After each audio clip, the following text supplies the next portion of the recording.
Bismillahirrahmanirrahim. Assalamualaikum warahmatullahi wabarakatuh. Innal hamdalillah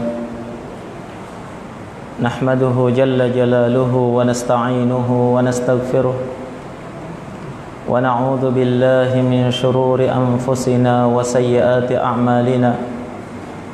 May yahdihillahu fala mudilla lahu ومن يضلل فلا هادي له وأشهد أن لا إله إلا الله وحده لا شريك له وأشهد أن محمدا عبده ورسوله صلى الله عليه وعلى آله وسلم تسليما كثيرا أما بعد أيها الإخوة والأخوات hadirin dan hadirat jamaah pengajian rahimani wa rahimakumullahu jami'an. Alhamdulillah, puji syukur kehadirat Allah Azza wa Jal atas segala limpahan nikmat dan rahmatnya kepada kita, sehingga kita masih terus terbimbing di atas ilmu kitabullah dan sunnah, istiqamah dalam mempelajarinya, mengamalkannya dan mendakwahkannya insyaallah taala. Semoga Allah Subhanahu wa taala terus membimbing kita di atas jalan yang lurus sampai kita menutup akhir kehidupan kita di atas husnul khatimah insyaallah taala. Hadirin dan hadirat, al-ikhwa wal akhawat rahimani wa rahimakumullah. Sesungguhnya dalam membina bahtera rumah tangga ini adalah perkara yang tidak mudah dilakukan oleh seorang hamba, walaupun itu merupakan keharusan bagi dirinya tatkala dia menjalani kehidupan rumah tangga tersebut. Oleh karena itu, telah ada bimbingan-bimbingan di dalam agama Allah Subhanahu wa taala berkaitan dengan hubungan seseorang dengan keluarganya dalam kehidupan rumah tangga tersebut. Hadirin dan hadirat jamaah sekalian yang dirahmati oleh Allah Subhanahu wa taala,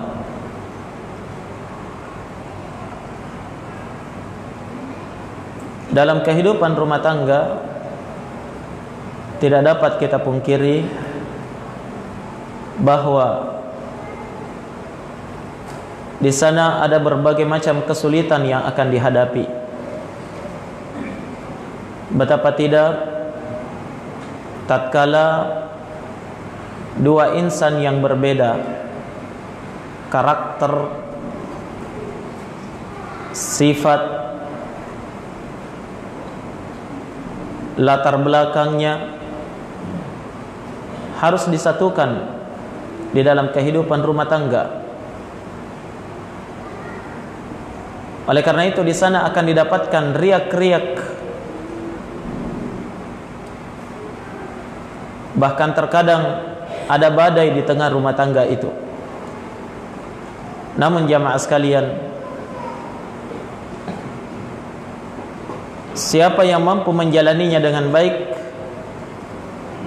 maka mereka itulah orang-orang yang berhasil mendapatkan keutamaan di sisi Allah Subhanahu wa ta'ala.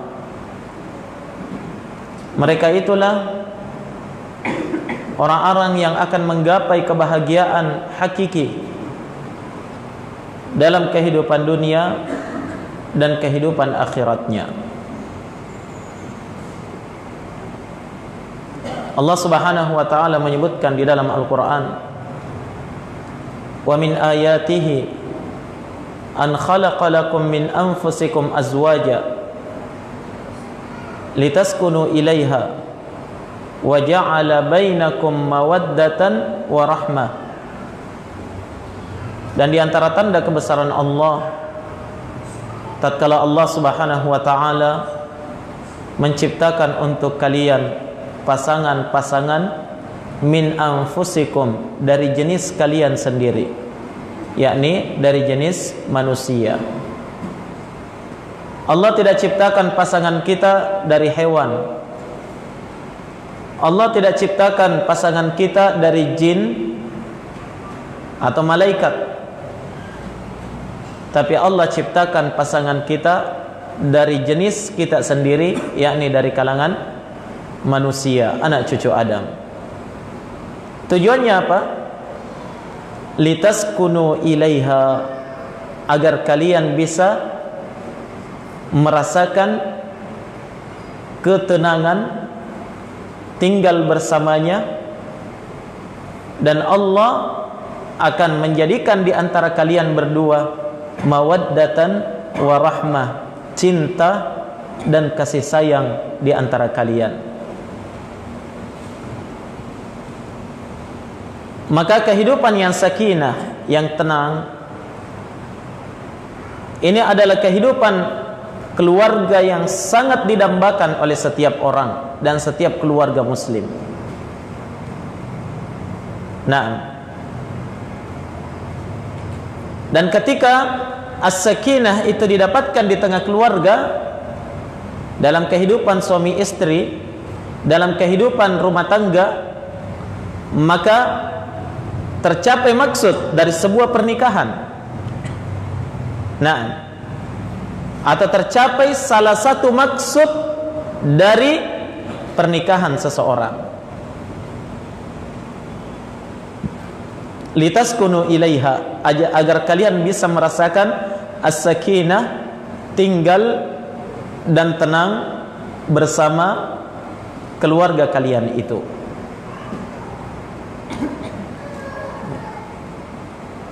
Dan ketenangan itu bisa dirasakan ketika seseorang itu telah diberikan oleh Allah di dalam hatinya mawaddah wa rahmah, saling mencintai dan saling mengasihi di antara mereka. Nah, al-ikhwa wal akhawat rahimani wa rahimakumullah, kita semuanya faham bahwasanya kehidupan yang tenang dalam menjalani bahtera rumah tangga itu adalah perkara yang didambakan oleh setiap hamba. Tapi bagaimana kita bisa membina keluarga ini, ya, menjadikan kehidupan kekeluargaan kita ini berada di atas ketenangan sebagaimana yang kita harapkan. Ya, ini yang menjadi tanda tanya bagi kita jamaah sekalian. Karena tentunya tidak selamanya orang menikah merasakan as-sakinah. Betul? Tidak selamanya orang menikah dengan wanita cantik. Tidak selamanya orang yang menikah dengan wanita kaya. Tidak selamanya orang yang menikah dengan wanita muda.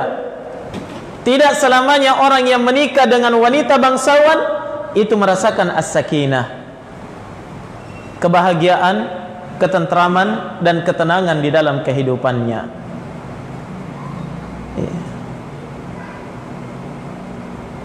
Kalau begitu, di mana kita bisa mendapatkan ketenangan dan ketentraman itu? Bagaimana kita bisa menciptakannya? Yang jelas, kita yang bertugas untuk menciptakan ketenangan itu di tengah keluarga kita. Tidak mungkin tetangga kita. Iya. Tidak mungkin orang tua kita yang menciptakannya. Tapi kita yang bertugas untuk menciptakannya. Nah, demikian pentingnya jamaah sekalian kehidupan rumah tangga yang baik ini, sampai-sampai Nabi SAW pernah berlindung di dalam doanya. Beliau pernah berlindung kepada Allah dari seorang wanita, seorang istri yang tidak bisa mendatangkan ketenangan dan kebahagiaan terhadap diri beliau. Nabi berlindung daripadanya. Di antara doa yang warid dari Nabi sallallahu alaihi wasallam, beliau pernah berdoa, Allahumma inni a'udzubika min jaris su wa min zawjin tushayyibuni qabla al-mushib wa min waladin yakunu alayya rabba wa min malin yakunu alayya adaba wa min khalilin makir ainuhu tarani wa qalbuhu yar'ani. Apa artinya? Allahumma inni a'udzubika min jaris su, ya Allah, sungguh saya berlindung kepadamu dari tetangga yang jelek, karena ini tidak bisa mendatangkan ketenangan dan kebahagiaan. Apanya yang jelek? Bukan mukanya yang jelek ya, tapi yang jelek perangainya, jelek sifatnya, yang tidak bisa menjadikan tetangganya itu tenang di dalam kehidupannya. Nabi berlindung dari tetangga yang jelek. Yang kedua, wa min zaujin tushayyibuni qabla al-mushib, dan saya berlindung kepadamu ya Allah dari seorang istri yang dapat menjadikan saya beruban sebelum waktunya. Bagaimana itu wanita yang bisa membuat beruban sebelum waktunya? Kalau beruban karena memang sudah waktunya, wajar ya. Tapi beruban sebelum waktunya itu pertanda berada di atas kesulitan, berada di atas kesengsaraan, dan kehidupannya merana disebabkan karena pasangannya. Tidak merasakan ketenangan di tengah kehidupan keluarganya.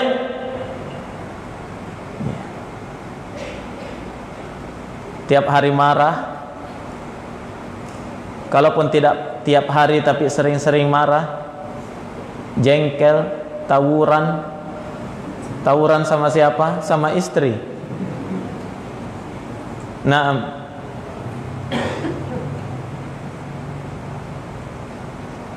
Mungkin ini yang disebutkan dalam pepatah Indonesia yang mengatakan apa?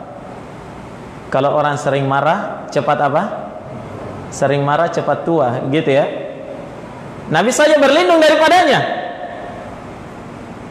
Saya berlindung kepadamu ya Allah dari seorang pasangan yang bisa menyebabkan saya beruban sebelum waktunya. Demikian pentingnya pasangan yang baik, keluarga yang baik, kehidupan yang tentram, sehingga Nabi berlindung daripada pasangan yang jelek itu, yang tidak bisa membuat tentram. Nah,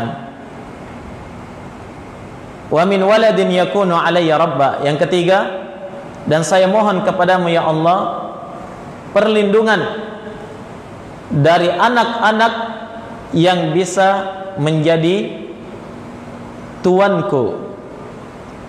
Artinya anak-anak yang memperbudak orang tuanya. Yang keempat, wa min malin yakunu alayya azaba, dan saya berlindung kepadamu dari harta benda yang dapat atau yang bisa menjadi apa? Penyebab saya mendapatkan azab, siksaan, baik di dunia maupun di akhirat.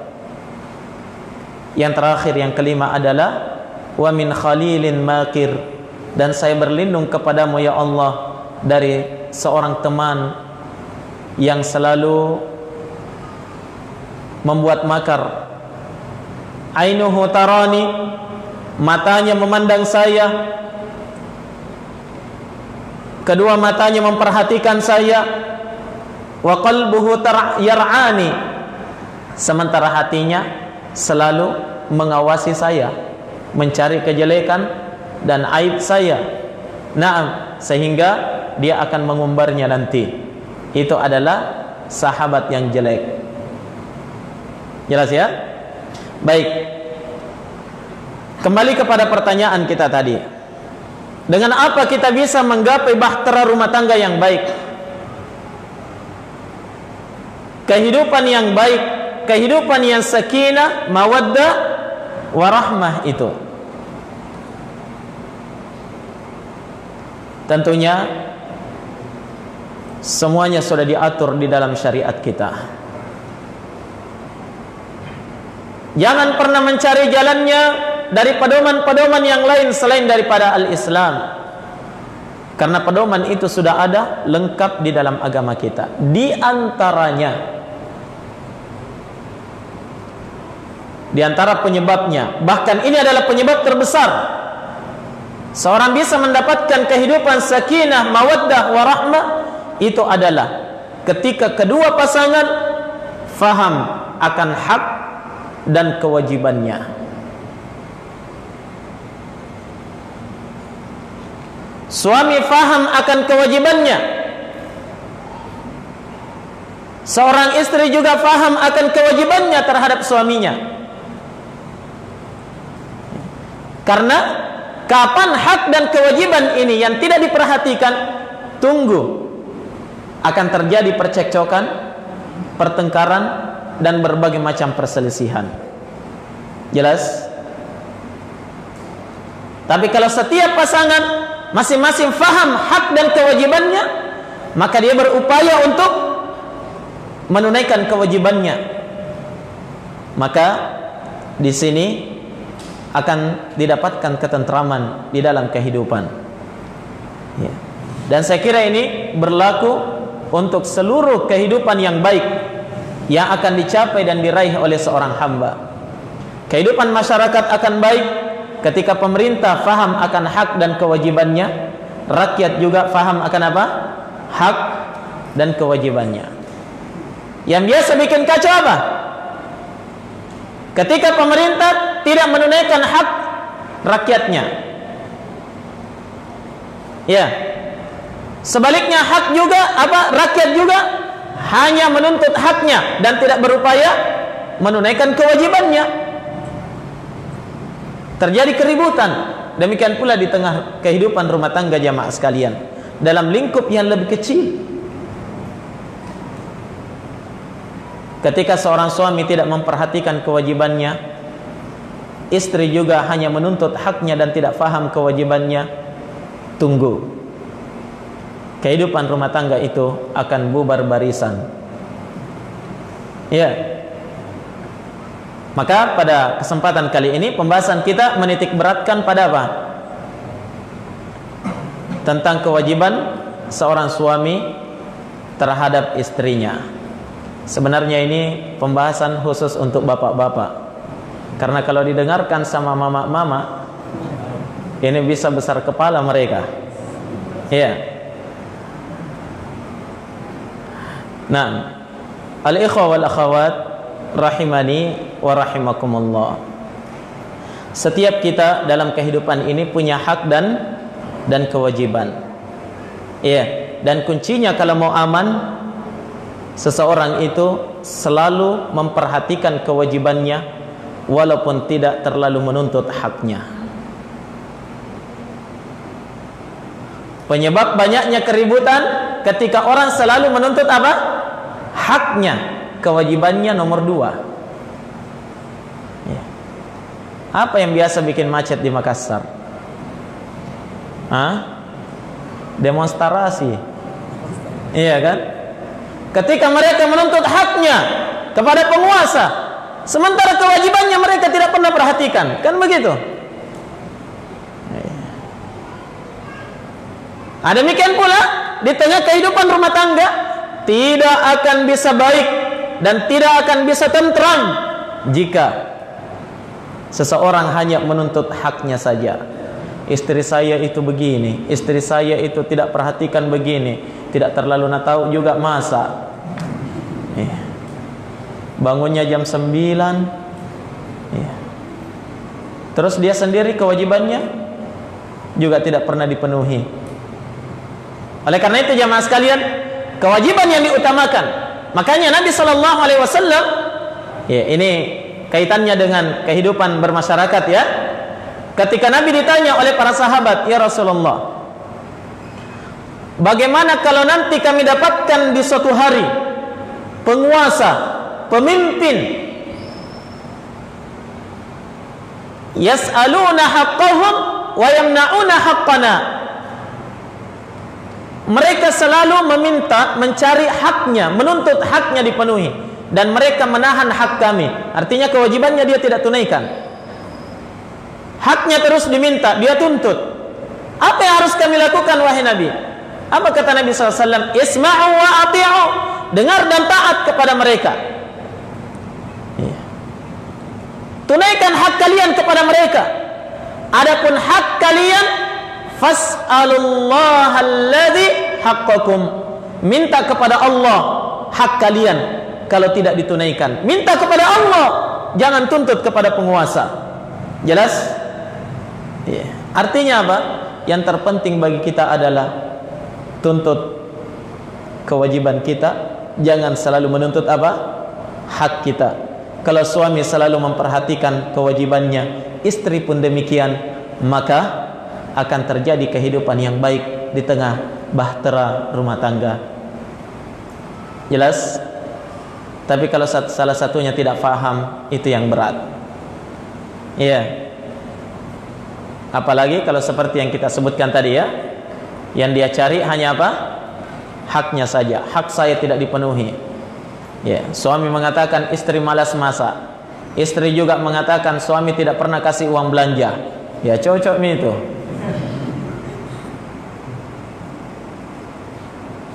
Nah, al-ikhwa wal akhawat rahimani wa rahimakumullah. Baik. Hak yang pertama atau hadis yang pertama yang akan kita sebutkan di sini berkaitan dengan kewajiban seorang suami terhadap pasangannya. Disebutkan di dalam hadis yang diriwayatkan oleh Imam Ahmad di dalam musnadnya dengan sanad yang sahih. Datang dari sahabat, dari seorang rawi Hakim bin Muawiyah dari ayahnya. Beliau berkata, saya pernah datang kepada Nabi sallallahu alaihi wa ala alihi wasallam dan bertanya kepada beliau,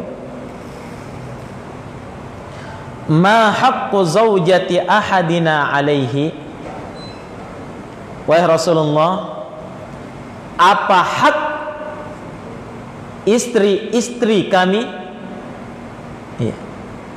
Apa haknya istri kami? Haknya istri-istri salah seorang di antara kami terhadap dirinya. Artinya yang wajib dia tunaikan. Ini baru pertanyaan yang benar. Seorang suami bertanya kepada Nabi apa? Apa haknya istri kami yang wajib kami tunaikan?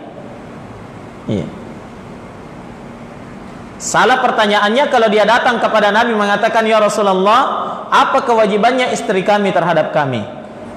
Wah, kalau sudah seperti ini pertanyaannya, berarti ciri-ciri lelaki egois.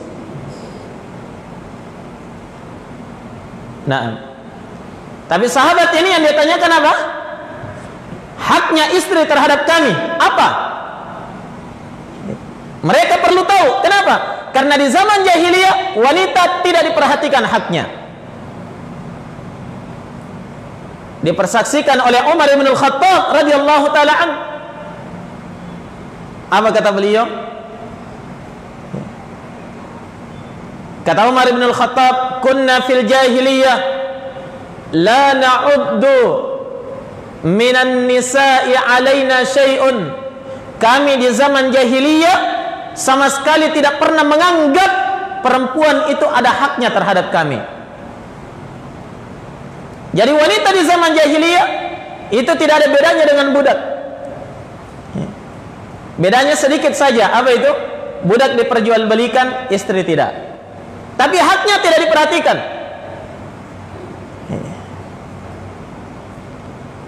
Suami mau berbuat apa saja terserah dia. Iya. Sampai-sampai disebutkan oleh Ibn Abbas, di antara mereka di zaman jahiliyah kalau ada orang yang meninggal, ada yang meninggal dan meninggalkan beberapa orang istri, Meninggalkan apa? Beberapa orang istri. Maka sepeninggalnya suami ini, istri-istrinya ini menjadi warisan anak lelaki yang tertua. Terserah anaknya, dia mau lepaskan boleh, atau dia jadikan sebagai istrinya boleh. Tidak diperhatikan haknya, apalagi mau menuntut, ya minta haknya dipenuhi, tidak bisa. Nah, itu keadaan di zaman jahiliyah. Makanya para sahabat bertanya, ya, kata Umar bin Khattab, kami tidak pernah menganggap sedikit pun ada hak istri kami kepada kami di zaman jahiliyah. Falamma dzakarahunna Allahu fil Qur'an, tatkala Allah menyebutkan dalam Al-Qur'an akan hak para wanita itu, tatkala itulah kata Umar, kami pun menganggap bahwa ternyata wanita itu punya hak yang sangat besar terhadap kami yang wajib untuk ditunaikan. Ya. Kapan itu? Ketika Allah sebutkan hak-hak wanita di dalam Al-Quran. Terlebih lagi Allah sebutkan satu surah dalam Al-Quran khusus tentang wanita. Surah apa? Surah An-Nisa. Sudah hafal surah An-Nisa? Paling ada yang bilang, lah nanti umminya yang hafal karena surah perempuan. Naam. Al-ikhwa wal akhawat rahimani wa rahimakumullah. Makanya sahabat ini bertanya, apa hak istri kami? Istri salah seorang di antara kami terhadap kami, apa haknya? Kata Nabi sallallahu alaihi wa ala alihi wasallam, tut'imuha idza ta'imta wa taksuha idza tasaita wa la tadribil wajha wa la tuqabbih wa la tahjur illa fil bait. Ada 5 disebutkan di sini.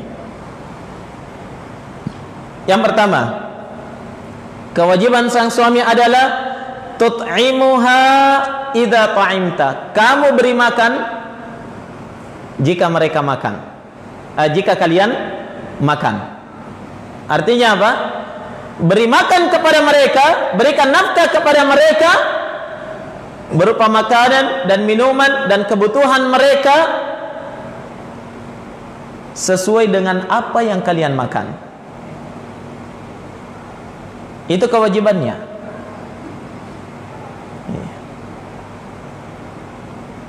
Maka kewajiban seorang suami adalah menafkahi keluarganya, memberikan makan kepada mereka, menjamin minumnya mereka. Jangan terbalik.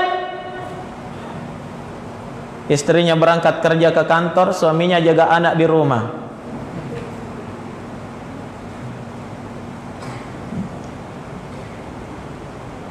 Suami jadi baby sister, ya. Ini namanya terbalik, tidak menunaikan kewajibannya. Nah, beri makan jika kalian makan. Artinya apa? Kalau kalian sendiri tidak makan, berarti tidak ada kewajiban bagi kalian memberi makan istri. Tapi kapan kalian makan, wajib beri makan kepada istri juga. Kalian makan ikan kering, kasih makan istri ikan kering. Jangan kalian di luar makan coto, konro, corona, coto, konro, nasi. Sementara istri di rumah makan apa? Juku kalotoro.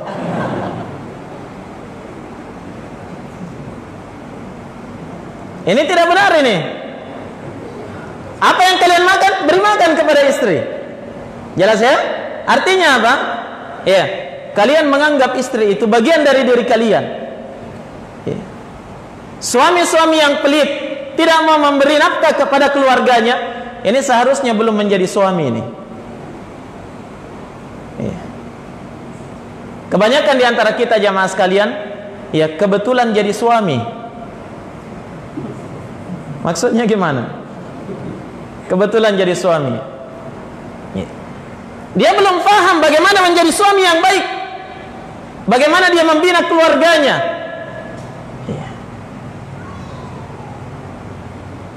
Kemudian dia menikah, akhirnya dia membina keluarganya dalam keadaan buta. Faham? tidak punya ilmunya, tidak paham apa kewajibannya terhadap istrinya. Akhirnya banyak rumah tangga yang gagal. Antum kalau mau menjadi teknik di bengkel motor misalnya, harus belajar atau tidak? Harus belajar. Mau jadi sekretaris di kantor, harus belajar komputer? Harus. Kalau dia tidak bisa komputer harus apa? Kursus dulu ya. Ya enggak bisa kalau tidak ini. Sekarang kalau mau menikah, pernah kursus jadi suami? Iya. Kalau sekedar berhubungan badan semua orang bisa, lalat juga bisa. Iya tidak? Lalat juga bisa kalau cuma itu. Tapi yang terpenting di sini di dalam membina kehidupan rumah tangga, bagaimana kita mengarahkan keluarga kita berada di atas kehidupan yang terbaik, mawaddah warahmah itu tadi. Nah, di sini Nabi mendidik keluarga sahabatnya bagaimana menjadi suami-suami yang baik. Tut'imuha idza ta'imta, beri makan kalau kalian makan. Makanya ketika seorang wanita datang melapor kepada Nabi, punya suami pelit, sekke, tidak dipenuhi kebutuhannya sehari-hari, padahal banyak uangnya. Istrinya bertanya, "Ya Rasulullah, apa yang harus saya lakukan? Saya dan anak-anak saya tidak terpenuhi kebutuhannya setiap hari. Bolehkah saya mencuri uang suami saya?" Bukan curi uangnya tetangga ya, curi uangnya suami. Bolehkah saya mengambilnya tanpa seizinnya? Dia tidak mengatakan mencuri ya, itu bahasa saya. Tapi dia mengatakan, boleh saya mengambil tanpa seizinnya? Iya. Kata Nabi SAW, khudhi ma yakfiki anti wa waladiki. Silahkan ambil, silahkan ambil hartanya secukup memenuhi kebutuhan engkau dan anak-anakmu, jangan lebih. Ya, diperbolehkan. Tapi bahaya kalau didengar akhwat ini.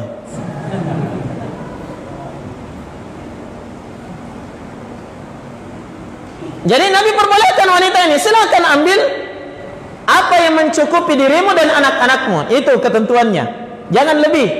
Ya, jangan ambil misalnya kebutuhannya dalam sebulan dia dan anak-anaknya 2 juta rupiah, ambil karena biasanya cuma dikasih 500.000, maka dia ambil harusnya berapa? 1,5 juta lagi tanpa seizin suaminya, tidak masalah, bukan dosa.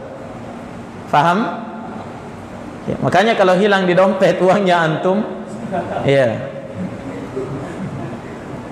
mungkin saja ya si istri dan anak-anak belum merasa apa? Tercukupi kebutuhannya.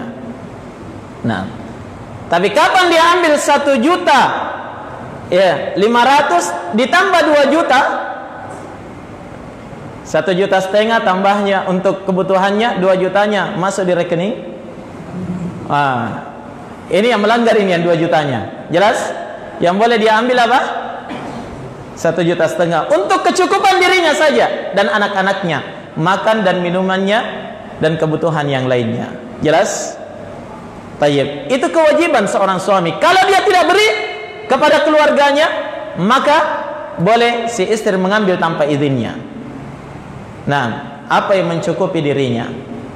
Kalaupun itu tidak diberi, merupakan ya sesuatu yang diperbolehkan bagi seorang istri meminta khulu', berpisah karena tidak terpenuhi apa? Kebutuhannya. Jelas? Baik, ini yang pertama. Yang kedua kata Nabi sallallahu alaihi wasallam, wa taksuha idza tasaita. Kamu beri pakaian dia sebagaimana jika engkau itu berpakaian. Kalian berpakaian dengan pakaian yang layak, berikan kepada istri pakaian yang layak, yang bisa menutupi auratnya, yang bisa memperindah dirinya di hadapan suaminya. Jelas? Itu kewajiban. Jangan dikatakan kamu itu saya sudah beri makan cukup, minum cukup, jangan minta yang lain lagi ya. Tidak boleh. Masih ada kewajiban yang lain, pakaian. Jangan pakaian suruh beli sendiri, minta sendiri sama mama sana.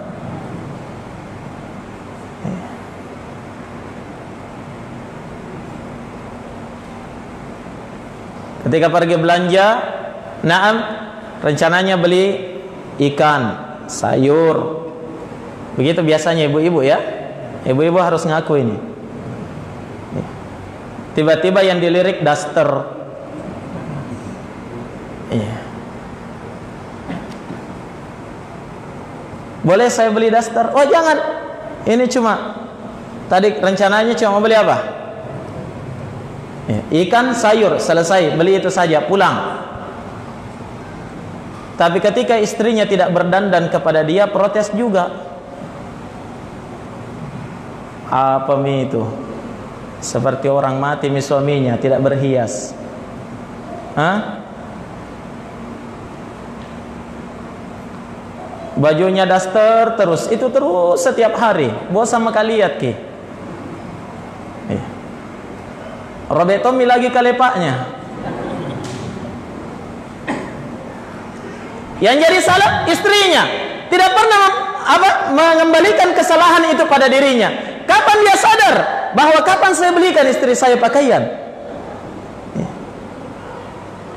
Kapan saya berikan uang untuk membeli pakaian? Ini harusnya disadari oleh kaum lelaki. Senang ketika istrinya berdandan di hadapannya, harus siapkan alat untuk berdandan karena tidak sedikit dana yang dibutuhkan. Jelas? Iya. Al-ikhwa wal akhawat rahimani wa rahimakumullah. Ini yang kedua kewajibannya, apa? Memberi pakaian jika dia berpakaian. Masuk di dalamnya biaya kesehatan. Ya, ketika dibutuhkan, ya. Semuanya itu adalah kewajiban sang suami. Jangan dilimpahkan kepada orang lain atau kepada mertua. Nah,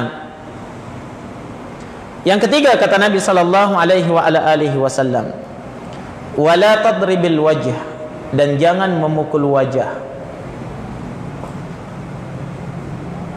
Tidak dapat dipungkiri bahwa dalam kehidupan rumah tangga terkadang ada salah faham. Betul? Ya. Kehidupan rumah tangga ketika tidak ada percekcokan itu tidak mungkin. Pasti akan ada badai, ada riak-riaknya. Naam. Dan itulah ketentuan di dalam kehidupan kita jamaah sekalian. Pasti ada ujian dan cobaannya. Ya, jangan pernah berkhayal bahwa setelah saya menikah nanti akan bahagia terus sampai mati. Tidak mungkin. Nah, disitulah seninya. Ketika terkadang ada pertengkaran, ada percekcokan. Yang jadi masalah kalau pertengkaran terus. Nah, ini yang masalah ini. Tapi kalau terkadang ada pertengkaran, sekali-sekali salah faham, itu adalah perkara yang lumrah di tengah keluarga kaum muslimin. Jelas ya? Nah, sekarang ketika terjadi salah faham, bahkan terkadang membutuhkan pendidikan yang lebih terhadap seorang istri. Ingat, di dalam agama kita disyariatkan bolehnya seorang suami melakukan pemukulan terhadap istrinya jika dibutuhkan dalam rangka pendidikan. Faham? Bukan kezaliman.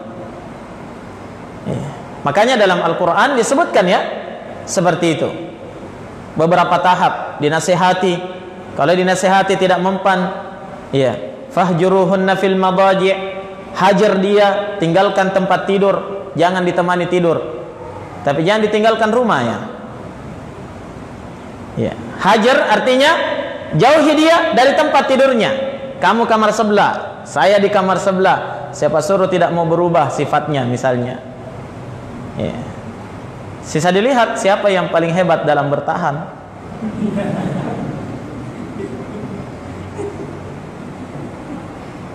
Iya kan?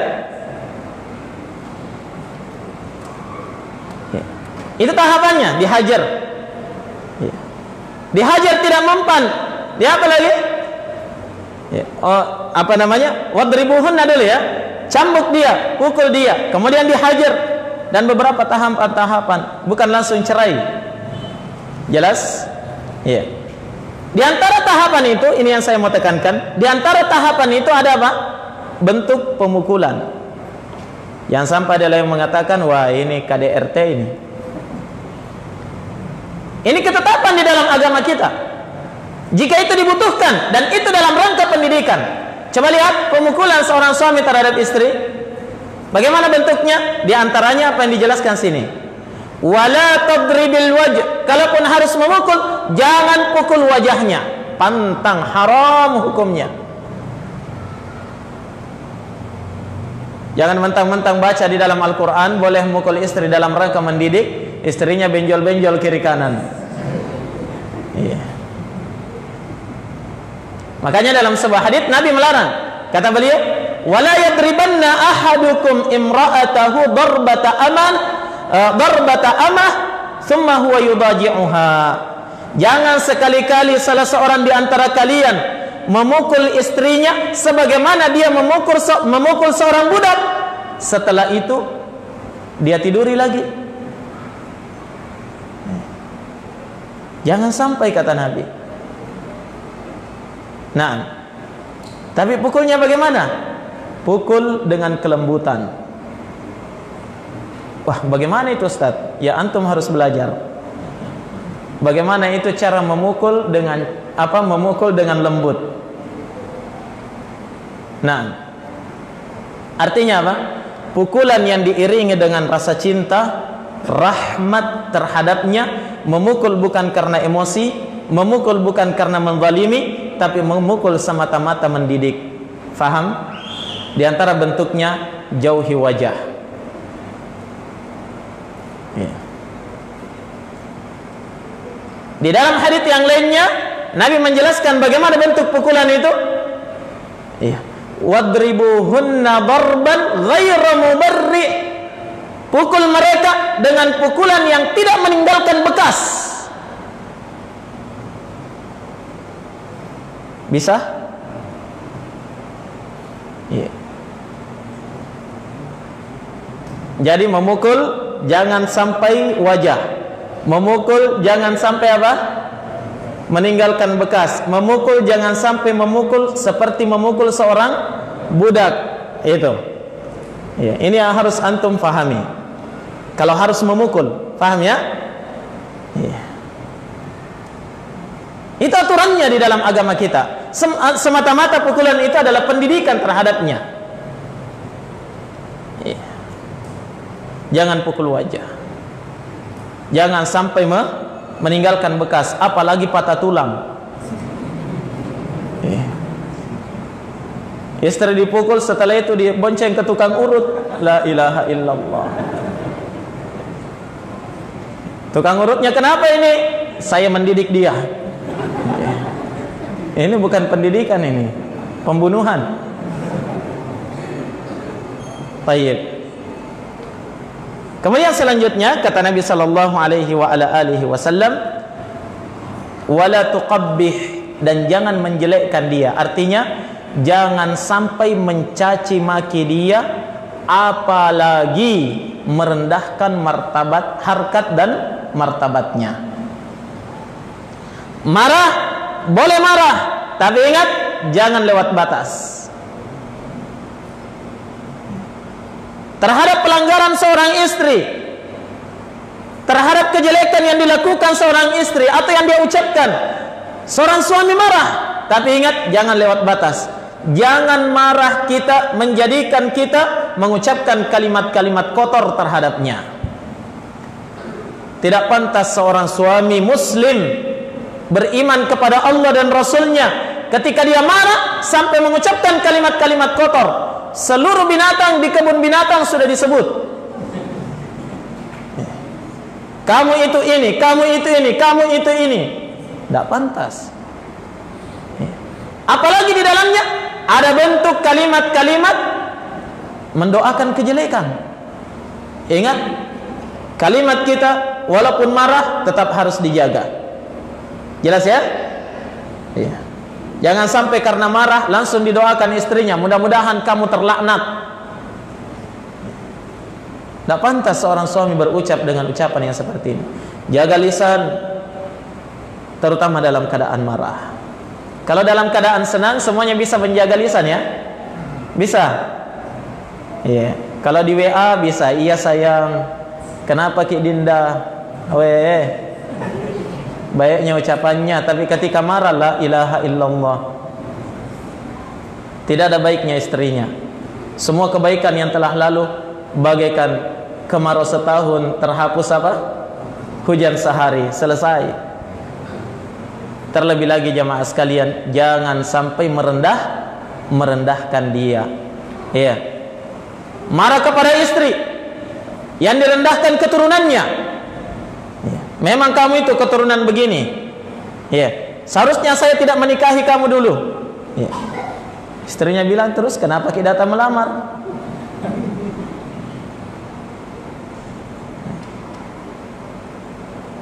Sampai kekeluargaannya juga direndahkan, orang tuanya juga direndahkan. Ini yang dilarang di sini. Wala tuqabbih. Jangan merendahkan dia, jangan menghinakan dia. Lihat Nabi sallallahu alaihi wasallam ketika beliau marah. Apakah Nabi itu sebagai Nabi dan Rasul Allah tidak pernah marah kepada keluarganya? Nabi juga kadang marah. Kenapa? Istrinya juga wanita biasa, terkadang melakukan kesalahan. Saya kira kita masih ingat bagaimana Nabi pernah menghajar seluruh istrinya. Ya, bentuk kemarahannya Nabi. Suatu ketika Aisyah radhiyallahu taala anha menggibah Sofia. Siapa itu Sofia? Istri Nabi yang lain. Ya, madunya Aisyah. Madu asli. Nah, dia berkata, ya Rasulullah, hasbuka an Safiyah kada wa kada. Wahai Rasulullah, cukupkan dirimu. Apa kebutuhanmu kepada Safiyah? Dia itu begini, begini dan begini. Disebutkan kejelekannya. Apa kata Nabi? Ya Aisyah, laqad qulti kalimatan law muzijat bima'il bahri lamazajathu. Wahai Aisyah, sungguh kamu telah mengucapkan satu kalimat. Seandainya satu kalimat ini dilemparkan ke dalam lautan, maka air lautan itu akan menjadi kotor karena ucapanmu itu. Lihat, Nabi marah, tapi Nabi tidak mengatakan, ya kamu itu lebih jelek dari dia. Tidak. Nabi juga tidak mengatakan, jaga mulutmu itu, bau gotmi. Tidak pernah Nabi mengatakan seperti itu. Tapi Nabi tegur. Dan ini pendidikannya Nabi terhadap istrinya. Jelas? Seperti itu jamaah sekalian. Nabi marah, tapi Nabi marah tidak mengucapkan kalimat-kalimat kejelekan. Hadirin dan hadirat, al-ikhwa wal akhawat, rahimani wa rahimakumullah. Disinilah pentingnya kita mendidik diri ikhwah. Ketika tidak dirasakan ketenangan dalam kehidupan rumah tangga, harusnya kita sebagai suami mengintrospeksi diri kita sendiri. Jangan semuanya kesalahan dilimpahkan kepada sang istri. Betul? Akhwat sudah besar kepala ini. Wah, mentong.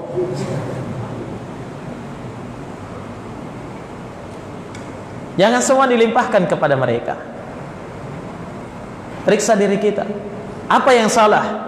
Apa yang kurang? Kenapa istri saya begitu cerewet? Dan kenapa kalau dia bicara, ya tidak ada yang disembunyikan? Kenapa ketika dia bicara, ketika dia marah, dia mencela luar biasa? Periksa diri kita. Mungkin kalau saya marah juga seperti itu.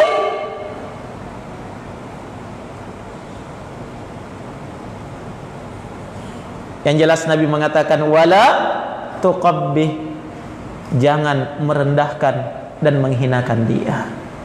Dia itu istrimu, dia itu kekasihmu. Kenapa harus merendahkan dan menjelekkan dia? Nah, kemudian yang terakhir kata Nabi sallallahu alaihi wasallam, wala tahjur illa fil bait. Ini yang sudah sempat kita singgung tadi. Ya, di antara kewajiban kita terhadap istri adalah jangan menghajar, jangan memboikot dia kecuali di dalam rumah. Kalau marah kepada istri, boleh diboikot selama 3 hari. Jangan dibicarai, jangan ditemani tidur, jangan disentuh. Naam. Sebagai pelajaran bagi dia, dihajar namanya ya. Ketika menghajar istri, jangan dihajar kecuali dalam rumah. Artinya apa? Antum jangan pergi, tetap dihajar dalam rumah. Bukan artinya dihajar jangan ketemu.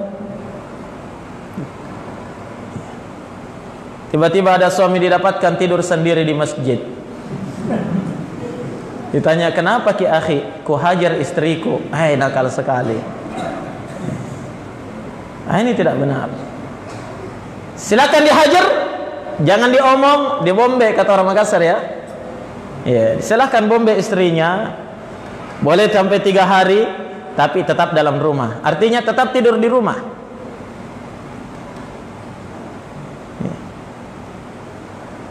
Walaupun dalam ayat dikatakan wahjurhum fil madaji', hajar mereka di tempat tidur, jangan temani tidur. Kamu di sebelah, saya di sini, tidak masalah. Nah, kalau tidak ada kamar yang lain, silahkan kamu dalam kamar, saya tidur di teras. Itu tidak lama nanti tengah malam istrinya akan keluar bawa selimut. Nah, seperti itu hikmah diajarkan di dalam agama Allah Subhanahu wa ta'ala. Baik, al-ikhwa wal akhawat rahimani wa rahimakumullah. Selanjutnya, di antara kewajiban seorang suami terhadap istrinya yang diajarkan di dalam agama kita adalah tatkala seorang suami mempergauli istrinya dengan cara yang ma'ruf, dengan cara yang baik.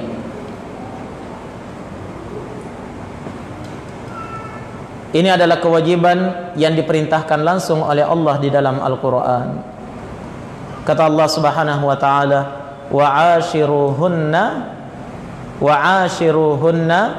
bil ma'ruf, dan pergaulilah mereka istri-istri kalian bil ma'ruf, dengan cara yang ma'ruf, dengan cara yang baik. Nah, kenapa? Karena ketika wanita diwajibkan untuk berbakti kepada suaminya dengan cara yang terbaik, suami pun punya kewajiban mempergauli mereka dengan cara yang terbaik pula. Allah berfirman, walahunna mithlul ladzi 'alaihinna bil ma'ruf, dan wanita itu punya hak sebagaimana mereka punya kewajiban untuk melaksanakan kewajibannya dengan cara yang ma'ruf, dengan cara yang baik. Bagaimana itu mempergauli istri dengan cara yang baik? Nah, saya kira kita semuanya paham ya.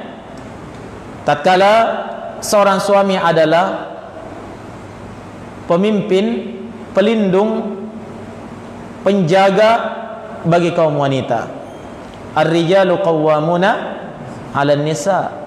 Kaum lelaki itu adalah qawwam, penegak, pelindung, penjaga, penanggung jawab bagi kaum wanita. Nah, maka ketika kita sebagai pemimpin, kewajiban bagi kita adalah berbuat dengan cara yang terbaik kepada mereka, tidak berbuat zalim dan tidak berbuat semena-mena terhadapnya, tapi tetap berada di dalam koridor syariat, batasan-batasan yang ditentukan oleh Allah Subhanahu wa ta'ala dan Rasulnya. Memberikan hak-haknya. Ketika berbicara kepadanya, berbicara dengan pembicaraan yang baik, tidak bicara seenaknya. Jelas? Baik dalam kondisi bercanda atau dalam kondisi serius, tetap dijaga batasan-batasan agama. Naam, berbicara kepadanya dengan pembicaraan yang baik, memperlakukannya dengan cara yang terbaik, menghormatinya, menyayanginya, mengasihinya, dan yang lain sebagainya. Itu artinya apa? Mempergauli mereka dengan cara yang ma'ruf, dengan cara yang terbaik, sebagaimana yang dituntunkan oleh Allah Subhanahu wa ta'ala dan Rasulnya.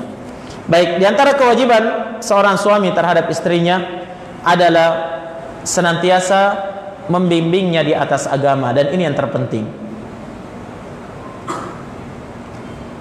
Karena kita paham bahwa kita ini adalah pemimpin terhadap kaum wanita. Menjadi suami jangan sekedar memposisikan diri sebagai suami saja. Jelas? Tapi menjadi seorang suami, seseorang itu harus memposisikan dirinya sebagai suami, pembimbing, pendidik, pengajar terhadap istrinya, dan sekaligus sebagai pemimpin terhadap istrinya. Jangan mau dipimpin. Jelas? Sekarang banyak di antara kita, ya, katanya masuk dalam komunitas suami-suami takut istri. Yang menjadi penentu kebijakan di rumah istri. Suami tidak punya hak. Kalau suami bicara, istri langsung belalakkan mata, sudah tunduk suaminya.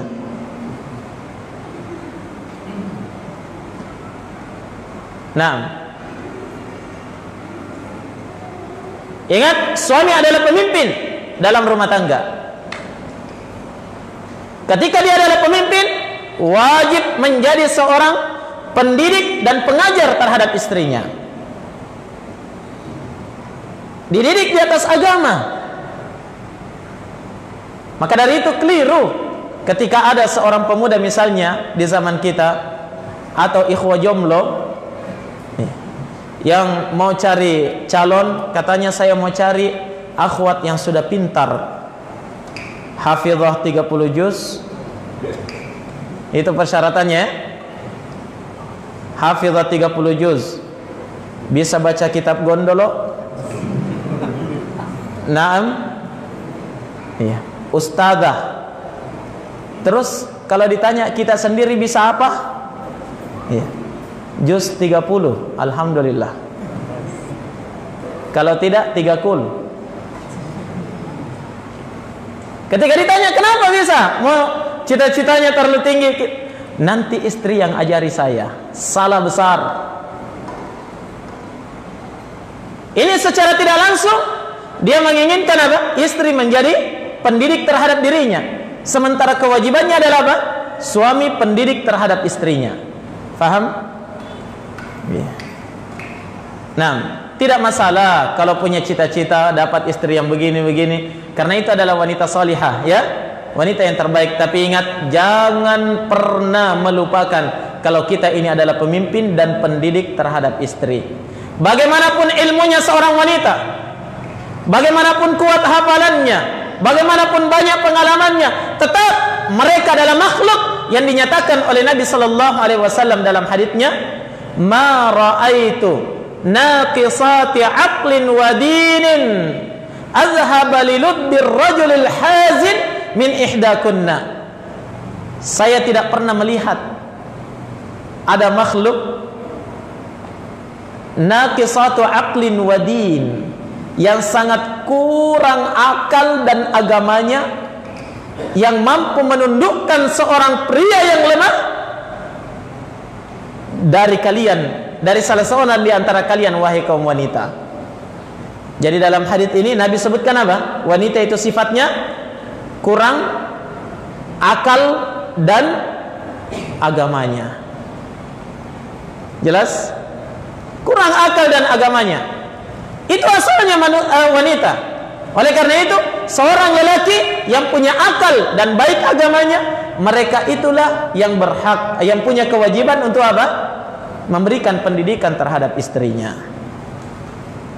Makanya Nabi Shallallahu Alaihi Wasallam dalam hadits-haditsnya, Nabi selalu mewasiatkan kaum lelaki mendidik wanita. Tidak pernah ada wasiat Nabi, wahai para istri, didik suamimu. Betul? Pernah ada yang dapat? Paling kalau ada, istri punya kewajiban apa? Mengingatkan suami kalau keliru. Ya, tidak pernah ada yang mengatakan, wahai para istri, nasihati suamimu. Makanya sebagai seorang suami itu sebenarnya tidak pernah mau salah. Betul? Ngaku?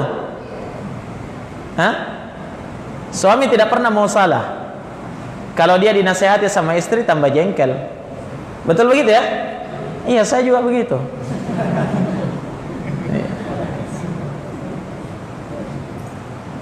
Makanya yang harus dilakukan oleh istri bukan menasihati, tapi apa?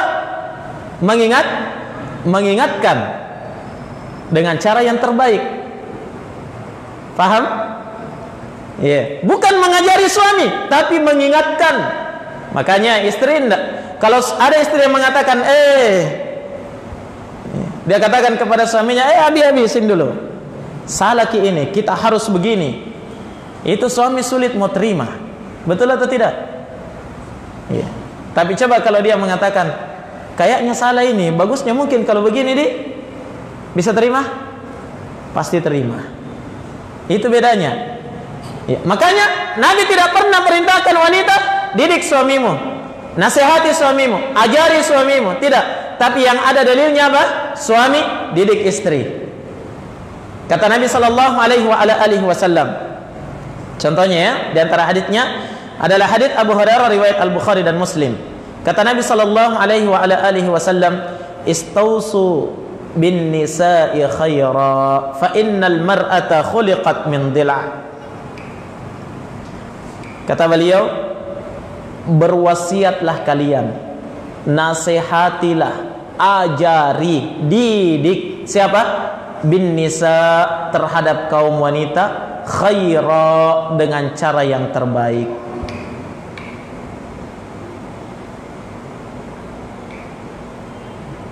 Itu yang diperintahkan oleh Nabi. Ajari kaum wanita dengan cara yang terbaik. Kenapa? Fa innahunna khuliqat min dila'. Fa innan nisa, fa innal mar'ata khuliqat min dila'. Karena kaum wanita itu diciptakan dari tulang rusuk yang bengkok. Kata Nabi, dan tulang rusuk yang paling bengkok itu adalah bagian atasnya. Jika kamu datang kepada kaum wanita ingin meluruskan dia, kasartahu, maka kamu akan mematahkannya. Tulang rusuk yang bengkok ini kita datang mau diluruskan, langsung patah. Kata sebagian ulama, patah maksudnya di situ adalah menceraikan. Ya. Tapi sebaliknya, kalau kamu tinggalkan, kamu biarkan seperti itu, tidak dinasihati, tidak diluruskan, apa yang terjadi? Ya. Dia terus bengkok, bahkan tambah bengkok.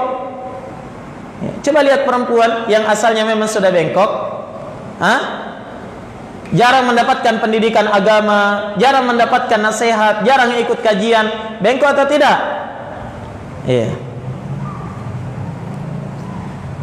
Didapatkan mereka wanita yang bengkok. Tapi kapan ada lelaki datang misalnya sebagai suaminya, langsung kamu harus begini, kamu harus begini, begini dan begini. Kalau tidak mau, awas. Apa yang terjadi? Patah. Patah artinya apa? Putus, diceraikan. Tapi apa yang harus dilakukan? Tapi kalau dibiarkan, apa yang terjadi? Dia terus-menerus bengkok. Begitu terus. Bahkan tambah bengkok, tidak ada perubahan, bahkan lebih parah. Makanya kata Nabi, fastausu bin nisa'i khaira, berwasiatlah terhadap wanita dengan cara yang terbaik. Apa artinya berwasiat? Ajari mereka dengan cara yang terbaik, nasihati mereka dengan cara yang terbaik, ingatkan mereka dengan cara yang lemah lembut. Ya, itu adalah kewajiban suami. Ingat, memberi makan kewajiban, memberi minum kewajiban, memberi pakaian kewajiban, menanggung kesehatannya kewajiban, memberikan kebahagiaan itu adalah kewajiban seorang suami terhadap mereka. Tapi di sana ada kewajiban yang lebih besar yang sering dilupakan oleh suami-suami. Apa itu? Kewajiban berwasiat, mendidik dan mengarahkannya kepada jalan yang lurus. Faham? Ini yang saya maksudkan tadi. Banyak di antara kita kebetulan menjadi suami. Oleh karena itu persiapkan diri menjadi suami yang baik, siap menjadi pendidik terhadap mereka, bukan hanya siap bekerja.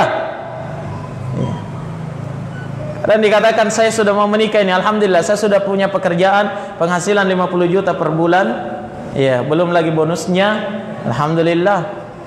Ya. Terus ilmunya sampai di mana? Makanya saya cari ustazah. La ilaha illallah. Mau terima jadi, tidak mau kerja. Nah, al-ikhwa wal akhawat rahimani wa rahimakumullah, yang jadi permasalahan tatkala semua lelaki mau wanita yang salihah, wanita yang sudah jadi tidak perlu dididik lagi, ya, semuanya mau, tapi ternyata wanita-wanita yang ustazah juga maunya yang bisa membimbing juga, ya. Itu yang jadi masalah. Oleh karena itu, ya, bukan tidak ada harapan, bukan, tapi kita harus menaruh harapan pada diri kita sendiri. Paham? Siapkan diri menjadi pembimbing sang istri. Belum lagi kalau sudah punya anak, siapkan diri menjadi pembimbing anak, pendidik terhadap anak. Karena madrasah pertama yang didapatkan oleh anak dari siapa? Dari orang tuanya, ayah dan ibunya. Jangan katakan dari ibunya, tapi dari apa? Ayah dan ibunya. Nah, tugas kita sangat banyak jamaah sekalian sebagai kaum lelaki. Oleh karena itu, upayakan dan upayakan kebaikan. Kita harus belajar dan terus belajar sehingga kita bisa membina kehidupan kita dengan kehidupan yang lebih baik dari yang kemarin, insyaallah taala. Baik, saya kira cukup dulu. Masih banyak sebenarnya ya kewajiban kita yang harus kita pelajari. Namun waktu membatasi kita. Jadi mudah-mudahan apa yang sedikit ini ada manfaatnya, dan kita mohon kepada Allah semoga Allah Subhanahu wa taala memberikan kepada kita keluarga yang baik, anak-anak yang salih dan salihah, dan diberikan kemampuan oleh Allah Subhanahu wa taala untuk terus beribadah kepadanya sampai akhir hayat kita insyaallah taala. Wallahu taala a'lam. Ini pertanyaannya dijawab atau?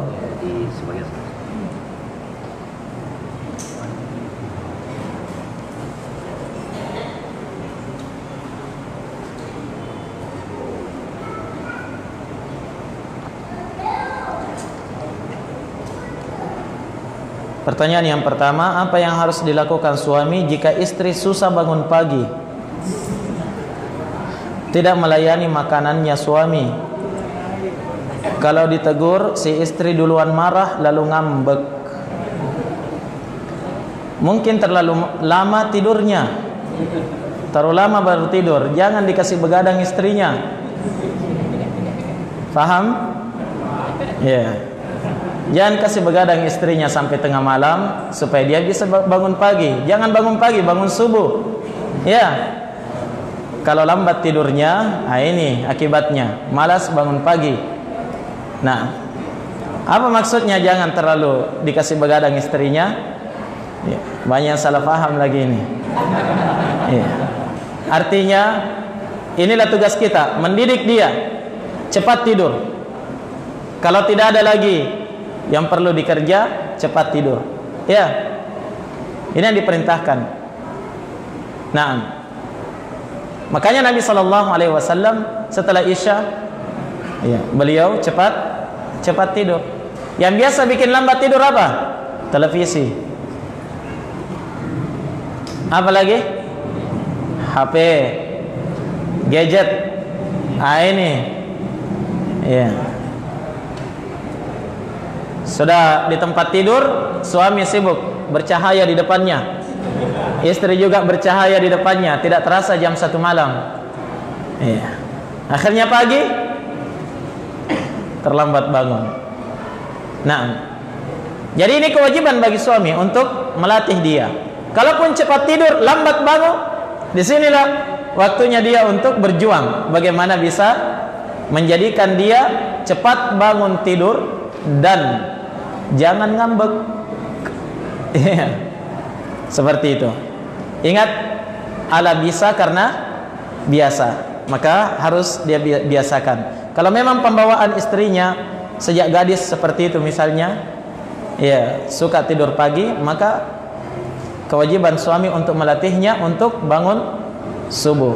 Tapi ingat, suami juga harus bangun subuh. Nah,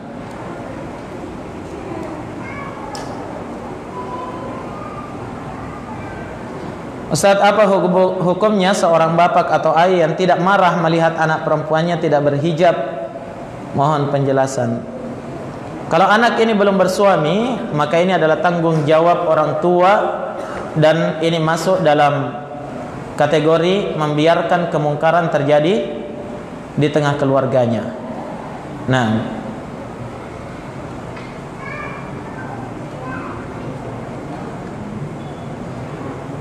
Nabi sallallahu alaihi wasallam mengancam orang-orang yang membiarkan kemungkaran terjadi di tengah keluarganya. Kata Nabi, la yadkhulul jannah, tidak akan masuk ke dalam surga orang-orang yang membiarkan apa? Keluarganya, ya, orang yang berada di bawah tanggungannya itu berada di atas kemungkaran. Ya, maka ini tidak diperbolehkan yang seperti ini. Orang tua tetap mendapatkan, ya, bagian dari dosa anaknya yang tidak berhijab atas perintah dari Allah Subhanahu wa taala untuk berhijab itu. Nah, baik, saya kira demikian ya. Sebanyak ini. Jazakumullah khairan. Lebih dan kurangnya mohon dimaafkan. Subhanakallahumma bihamdik, asyhadu an la ilaha illa anta, astaghfiruka wa atubu ilaik. Walhamdulillahi rabbil alamin. Fadhal wa hibakum.